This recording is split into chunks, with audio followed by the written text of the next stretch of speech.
Okay, guys, welcome back to the channel. Captain Cody Davis sitting down to hang out with you guys once again on a very rainy, extremely windy, stormy day down here in South Florida. Luckily for me, I had an off day today, did not have to be out on Lake Okeechobee. So instead, I'm just hanging out around the house, hanging out with the little guy.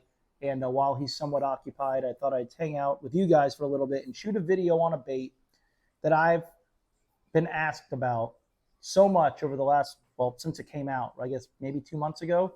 And I know I said that on my last Zara Spook video, like I get a lot of questions on it. And in reference to this bait, I haven't really as much had questions on it as much as I've had people ask me if I can get my hands on them for them.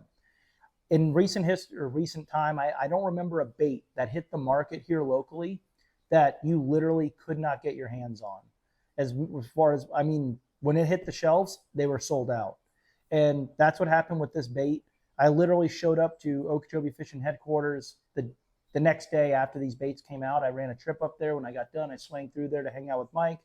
And I went to just kind of check the frogs out, and they were gone. I said, "Where are your Gambler popping frogs?" He's like, "Dude, they're gone." I never even got a chance to put them on the shelf. I posted that they came in, and people called with credit card numbers. So now that I've already said what we're talking about, I'm going to do a quick video for you guys. My videos are never quick, but on the new Gambler Poppin' Frog and kind of what makes it what it is and why it's so special. I know Mikey Balls just did a really good video on this, so if you guys think I'm copying Mikey, I kind of am, kind of not. Mikey's my boy, but either way, I have had a lot of questions on this.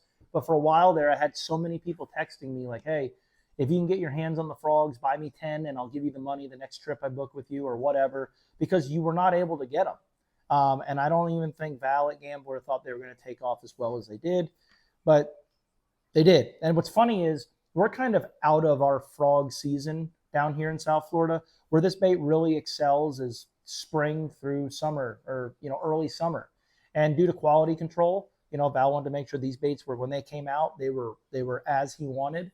They kind of got pushed back a little bit, and they hit the market out of frog season, and you still couldn't get them. So, but when it comes down to it, we're in South Florida, guys. We're always in frog season. So, um, we'll just kind of go through and talk about them and kind of what makes them kind of different. And now I'm going to tell you guys this.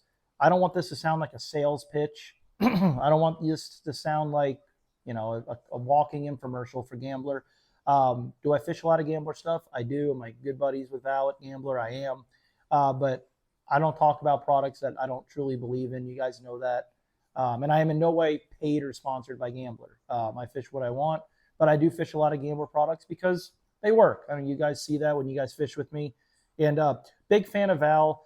And we'll get into kind of what I think sets him apart from a lot of other maybe lure company owners out there, because of how he approached making this frog. So um, Val Lazinski will tell you straight from his mouth, he is not a frog guy. He's, kind of why I relate to him a lot. He's a big, easy throwing, swim jig flipping guy. But there is no question, there's no mystery, there's no denying. And I've said it 1,000 times on my channel that down here in South Florida, when the conditions line up, right, like I said, early or spring through early summer, and there's little windows even now through the wintertime when the conditions line up to throw this guy, there is not a better big fish bait in the state of Florida, at least, and especially down here on Lake Okeechobee, than a popping frog style bait. Anytime you see those giant bags come from down here, and I'm talking, 30-pound bag's a big bag, but I mean those 33, 34, 37-pound stringers, 95% of the time, a bait somewhat close to this has something to do with it. There's so much that goes into it and makes it such a crazy bait. The big ones down here, they just have to look at it. And a lot of you that have fished with me, you guys hear me say, I might not get a bite on this today while I'm fishing. Like, I know the water temp's too cool for them to commit to it. But here's what the deal. You guys are throwing swim baits, swim jigs, chatterbaits. I'm going to throw this frog, and I don't think they're going to commit to it because i.e., whether it's the cloud cover, the barometric pressure, the water temp, whatever it might be. But if you pull this by a 7+ pounder, she's a lot of times going to come up and show herself. Either she'll headbutt it, she'll boil on it, whatever the case might be. And a lot of times I'll do kind of a bait and switch deal with my customers. But when the conditions do line up for it, if you're fishing for second place, if you or your partner, at least one of you, don't have this in your hand all day. And there's so many people on this lake that literally make their living or their tournament living down here throwing a popping frog style bait. My buddy Chris Sherling always has this tied on, one of the best with it. Alex Tarasenko and Cale Stevens, who are both Gambler Pro staffers, who had a lot of input on this bait. There's just, the list goes on and on. There's a lot of people. Bradley McQueen, you guys watch his channel. Matt Weed, everyone. We all throw a popping frog because we know how deadly it is on big fish.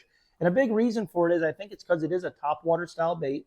It's got a lot of calling power with the popping action. And because it's a top water, when they do get up to it, the big educated fish, they just can't get a very good look at it.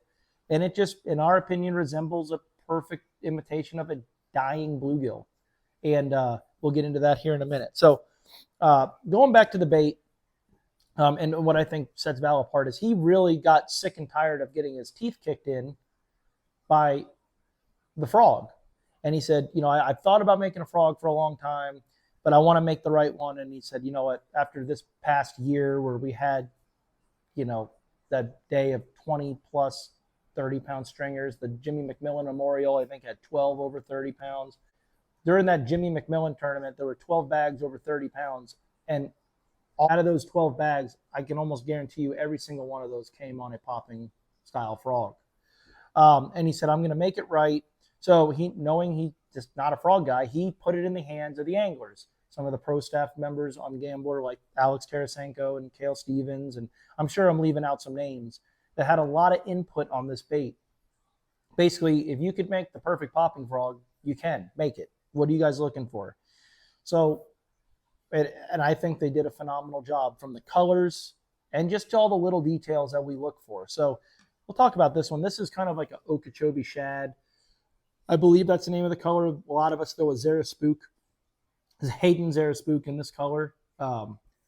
Honestly, between us, I don't really, probably never going to throw this, but I have it. I might. There's a time and a place for everything. This is a really nice color here. This is like red ear color. So we'll talk about this one. He makes them in like a couple of different bluegill patterns. He makes it in black. He makes it in white. Got all the perfect colors there. So a little bit of, kind of what makes this frog what it is. The profile is great. Okay, I really, really like the profile of the body and everything. It is a somewhat bigger profile, but we're fishing for big fish. It comes out of the pack with these long, stringy legs. And no matter what frog I'm throwing, which I'm probably predominantly going to be throwing this one from here on out, I always cut the legs in half, just like so. That's about right there. I can even maybe take a little bit more off. Now, a lot of people ask why I do that. I think it's just a little bit more of a compact profile. I think it looks a little bit more natural. And when I pop this bait, I like these guys to be flared out. And a big thing that I'm going to get in trouble from all the locals from giving away the juice, but the magic in the popping frog style bait is the pause. Okay, you want to work in a lot of pauses in your retrieve. And I think a big reason for that is when you pop this bait, all of these legs kind of string together, and as you let it go, they kind of float away like this. And what I tell people is if you ever look at an injured bluegill getting approached by a big bass, they like to flare all their fins out to make themselves appear as big as possible so that a bass doesn't try their luck at eating them. So I think when you stop this, it just looks like we have so many down here, a tilapia, a cichlid, a shellcracker, a crappie, or a bluegill, any kind of panfish that's just doing the whole spread fin deal. And they take offense to it and they come up and crush it. Another cool thing, I've never been able to talk about it, but I can now because this bait comes with it, is a big trick from back in the day from all the hammers down here that won a lot of money on a popping frog, is they would remove the skirts and they would leave the skirt, but they would put this flashaboo deal in there just to give the bait some sparkle. Between us, I don't think it makes a hella beans difference because a couple reasons. I mean, the sun's got to hit it to make the sparkle. It's hitting it from the top. They're looking out from underneath it, so I don't even think they're seeing the sparkle. But hey, I tell everyone, if it gives you confidence, it's well worth it. But either way, it doesn't hurt. and this comes with some shiny material in the skirt. I think I already talked about the colors it comes in. The colors are fantastic. They look great. The finish looks good. The hooks, okay? Right off the bat, you look at this. This might not have as thick of a gauge hook as some of the other brands out there, but I'm here to tell you I've caught a lot of fish on this thing so far, and I have absolutely no trouble with them opening up. And again, another little key trick that a lot of the guys used to do is on other popping frog style baits is they would actually upsize the hooks in the bait. Because here's the deal. A lot of people get a misconception. When we're frogging down here on Okeechobee, we're predominantly throwing the bait in almost open water. We're not really throwing it in big cheese mats or anything like that. We don't have them like you see throughout the rest of the country. So we don't need an extremely weedless bait. So if you put an upsized hook in there, yes, it does hang up a little bit more, but you get a much better hookup ratio on your fish. With this frog, I truly don't think you need to. I don't think I can recall missing a big one on this frog yet. The frogs fit it perfect. It is weedless. If you wanted to, you could bend them up just a hair, but they did such a good job with this body of this frog. It is very soft, so I think it exposes those hooks really well once the fish gets it in the crunchers, and you get a really good hookup ratio with this guy. So the hooks are great. They don't open up. The actual action of the frog. A lot of people ask, like, you want to walk that thing. We don't walk our frogs on Okeechobee. It's all about the bloop. And this is not a sales pitch, I promise you, when I tell you this. In my opinion, this frog has the best bloop or popping action on the market from any other popping frog there is. I guess it has something to do with the way that the angle's cut here on the nose and how deep the cup is on the front. When you pop this thing, it's a perfect big jumbo pop-R style bloop, bloop. And I think that does a couple of things. I think sometimes the fish just get pissed off at it, but it also has a big calling action. So if you're throwing this over a grass flat or an open bay, I think it has good calling and drawing power. It'll pull some big fish in from a little ways away. And for whatever reason, I don't know what it is. I don't ask the fish when I catch them. That big pop, that big bloop style is what sets it apart. And there's other frogs on the market that are great. They have the right hardware, they have the right colors, but the popping action just isn't there. And there's other frogs that have a good pop that outfish those. So this kind of has it all. Another thing, if you guys can hear that there, this comes with rattles.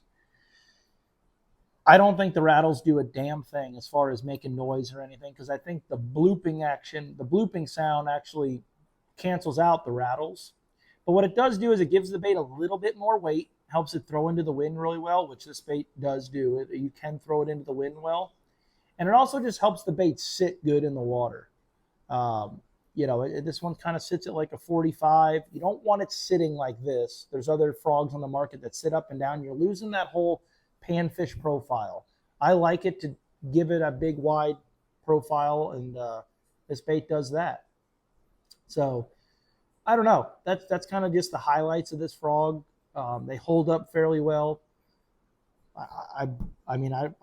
Now again, it's not frog season, so I haven't been fishing it as much as I would like to, but I haven't had any problems with them ripping. They are going to rip. All frogs rip eventually, but it's at a great price point.